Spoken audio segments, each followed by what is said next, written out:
بسم اللہ الرحمن الرحیم۔ قابیل کی پریشانی۔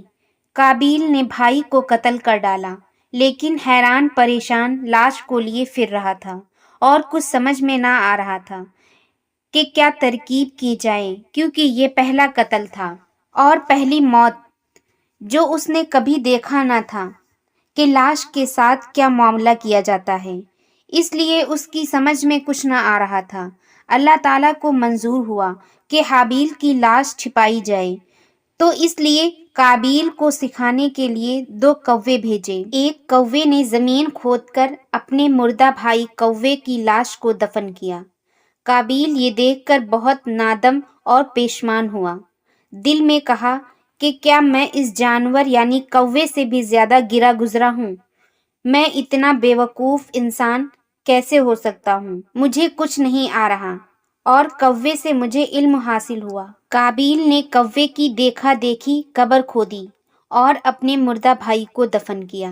حابیل کے بعد اللہ تعالیٰ نے حضرت آدم علیہ السلام کو بہت اولاد دی، خوب نسل بڑھی، اور ان کی اولاد میں بہت سے لوگ شیطان کے فندے میں پڑے، گمراہ ہوئے۔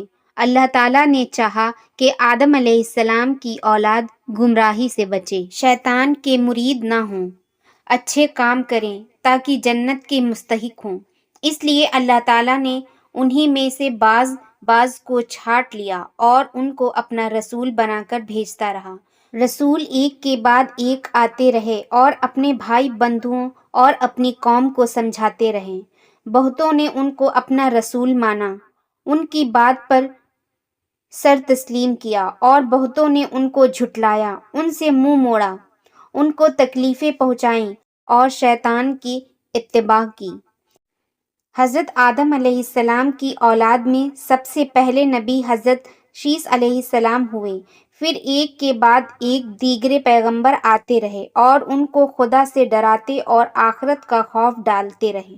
حضرت ادریس علیہ السلام، حضرت نوح علیہ السلام، حضرت ہود علیہ السلام، حضرت صالح علیہ السلام، حضرت لوط علیہ السلام، حضرت ابراہیم علیہ السلام، حضرت اسماعیل علیہ السلام، حضرت اسحاق علیہ السلام، حضرت یعقوب علیہ السلام، حضرت یوسف علیہ السلام، حضرت ایوب علیہ السلام، حضرت داؤد علیہ السلام، حضرت سلیمان علیہ السلام، حضرت زکریا علیہ السلام، حضرت یحییٰ علیہ السلام، حضرت الیاس علیہ السلام، حضرت شعیب علیہ السلام، حضرت موسیٰ علیہ السلام، حضرت عیسیٰ علیہ السلام۔ یہ سلسلہ ہمارے حضور صلی اللہ علیہ وسلم خاتم النبیین سید المرسلین پر جا کے ختم ہوگا۔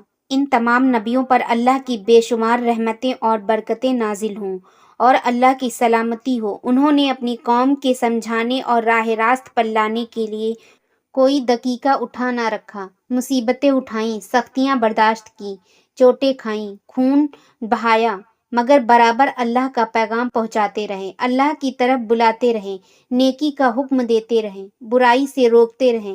لیکن جن کو ایمان لانا تھا وہ ایمان لائے، اور جن کو شیطانی حرکتیں پسند آتی تھیں وہ شیطان ہی کے مرید بنے رہے۔ حضرت آدم علیہ السلام پر اللہ کی بے شمار رحمتیں اور برکتیں نازل ہوں۔